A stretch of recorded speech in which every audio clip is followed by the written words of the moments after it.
নমস্কার। কবি জীবনানন্দ দাশের নগ্ন নির্জন হাত এই কবিতাটা আবৃত্তি করছি। আপনাদের ভালো লাগলে অবশ্যই আমার চ্যানেলটাকে সাবস্ক্রাইব করবেন, লাইক করবেন, শেয়ার করবেন, বেল বাটনটা প্রেস করবেন। নগ্ন নির্জন হাত। আবার আকাশে অন্ধকার ঘন হয়ে উঠেছে, আলোর রহস্যময়ী সহদরার মতো এই অন্ধকার, যে আমাকে চিরদিন ভালোবেসেছে, অথচ যার মুখ আমি কোনোদিন দেখিনি, সেই নারীর মতো ফাল্গুন আকাশে অন্ধকার নিবিড় হয়ে উঠেছে।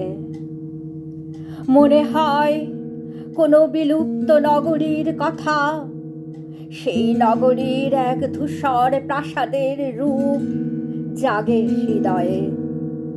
ভারত সমুদ্রের তীরে কিংবা ভূমধ্য সাগরের কিনারে, অথবা টায়ার সিন্ধুর পারে আজ নেই। কোনো এক নগরী ছিল একদিন, কোনো এক প্রাসাদ ছিল, মূল্যবান আসবাবে ভরা এক প্রাসাদ। পারস্য গালিচা, কাশ্মীরি শাল, বেরিন তরঙ্গের নিটোল মুক্তা প্রবাল। আমার বিলুপ্ত হৃদয়, আমার মৃত চোখ, আমার বিলীন স্বপ্ন আকাঙ্ক্ষা, আর তুমি নারী।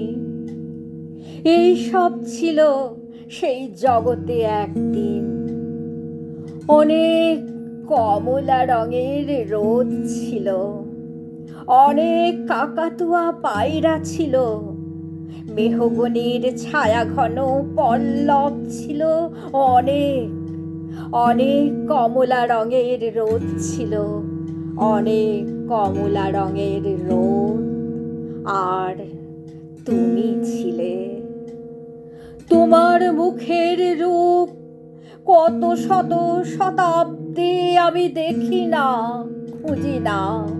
ফাল্গুনের অন্ধকার নিয়ে আসে সেই সমুদ্র পাড়ের কাহিনী, অপরূপ খিলান ও গম্বুজের বেদনাময় রেখা, লুপ্ত নাশপাতির গন্ধ, অজস্র হরিণ ও সিংহের ছালের ধূসর পাণ্ডুলিপি, রামধনু রঙের কাচের জানালা, ময়ূরের পেখমের মতো রঙিন পর্দায়, কক্ষ ও কক্ষান্তর থেকে আরো দূর কক্ষ কক্ষান্তরের ক্ষণিক আভাস, আয়ুহীন স্তব্ধতা ও বিস্ময়।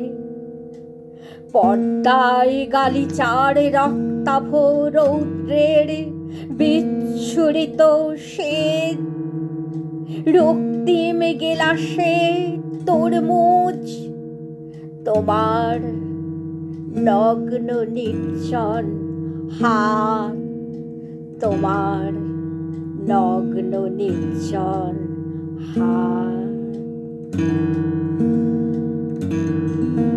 নমস্কার।